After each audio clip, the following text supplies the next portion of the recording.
அன்பானவர்களே, தொடர்ந்து நீங்கள் கேட்டுக்கொண்டிருக்கிறீர்கள் என்று நான் நம்புகிறேன். உங்களுடைய விமர்சனங்கள் தொடர்ந்து வருமேயானால் இதை பதிவிடுவதற்கு மிகவும் ஆர்வமாக இருக்கும். உங்களுக்கும் அது பயன்படும். மேஷலக்கணம் பார்ப்போம் என்று சொன்னோம். மேஷலக்கணக்காரர்களை பற்றி நாம் இப்பொழுது தெரிந்து கொள்வோம். ஜாதகத்தில் மேஷலக்கணமே முதலாவதாக எடுத்துக்கொள்ளப்படுகிறது. காரணம், பாகைப்படி, அதாவது டிகிரி படி மேஷம் 0 டிகிரியிலிருந்து 30 டிகிரி வரை ஆரம்பிக்கிறது.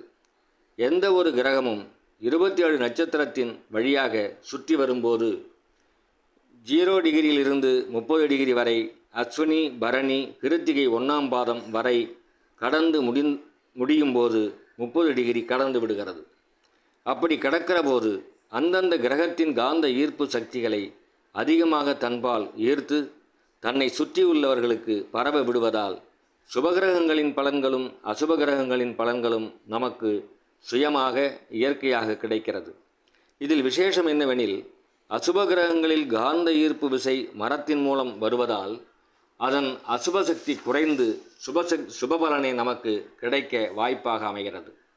அற்புதமான இயற்கையின் ஆற்றலை புரிந்து கொண்ட நம் மூதாதையர்கள் காடுகளிலும் வீட்டை சுற்றி மரங்களும் வளர்த்து வந்தார்கள். நிறைய வளர்த்து நன்றாக வாழ்ந்தார்கள். அவர்கள் நோய் நொடியின்றி 100 ஆண்டுகள் வாழ்ந்தும் இருக்கிறார்கள். இன்று கூட கேரளா, கர்நாடகா போன்ற மாநிலங்களில் வீட்டை சுற்றியும் அடர்ந்த பெரிய மரங்கள் காணப்படுகிறது. மழையும் நீரும் மனம் கோணா வாழ்வும் நோயற்ற ஆரோக்கியமாகவும் அவர்கள் வாழ்வதை பார்க்க முடிகிறது.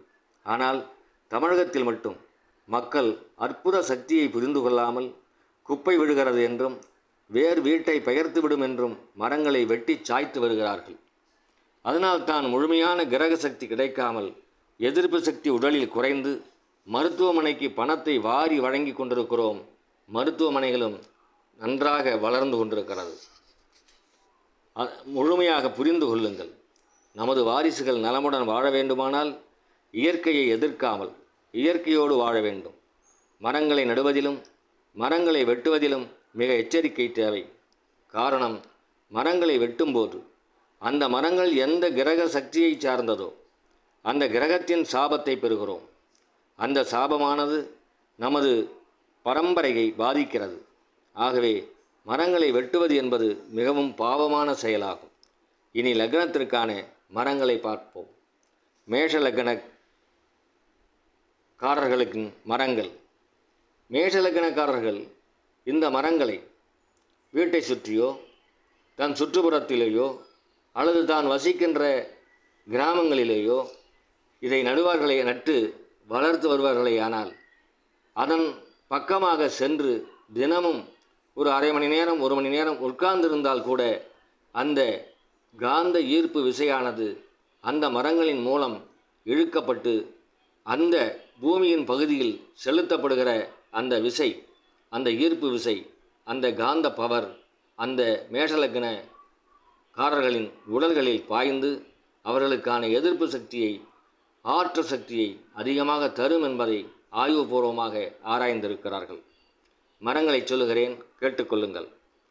காஞ்சிரை, மகிழம், வாதங்கொண்டை, நண்டாஞ்சு, அத்தி, மருசக்கடம்பு அல்லது மஞ்சக்கடம்பு, விளாமரம், நந்தியாவட்டம், நெல்லி, மணிப்புங்கல், வெண்தேக்கு போன்ற மரங்கள் மேஷலக்னக்காரர்களுக்கு உடையது.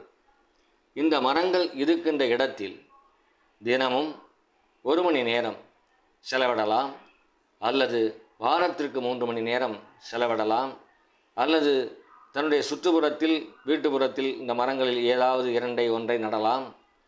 அந்த மரங்களில் இருக்கின்ற காற்று, காந்த சக்தி, கிரகங்களினுடைய ஈர்ப்பு சக்தி, நட்சத்திரங்களுடைய ஈர்ப்பு சக்தி அந்த மரங்களின் மூலமாக மேஷ லக்னக்காரர்களுக்கு கிடைப்பதால் அவர்களின் வாழ்க்கையில் பெரிய மாற்றங்களும் ஆரோக்கியமும் சுறுசுறுப்பும் மிகச்சிறப்பாக இருக்கும். இதை பயன்படுத்தி அனுபவித்து பார்த்தால் மட்டும்தான் இதை உணர முடியுமே தவிர, இவர்கள் சொன்னார்கள் எனக்கு அப்படி நடக்கவில்லை என்று சொன்னால் அதை நாம் படிக்காமலே பரீட்சை எழுதி பாஸ் பண்ண வேண்டும் என்று சொல்வது போல இருக்கும். ஆகவே அன்பர்களே, தொடர்ந்து முயற்சி செய்யுங்கள்.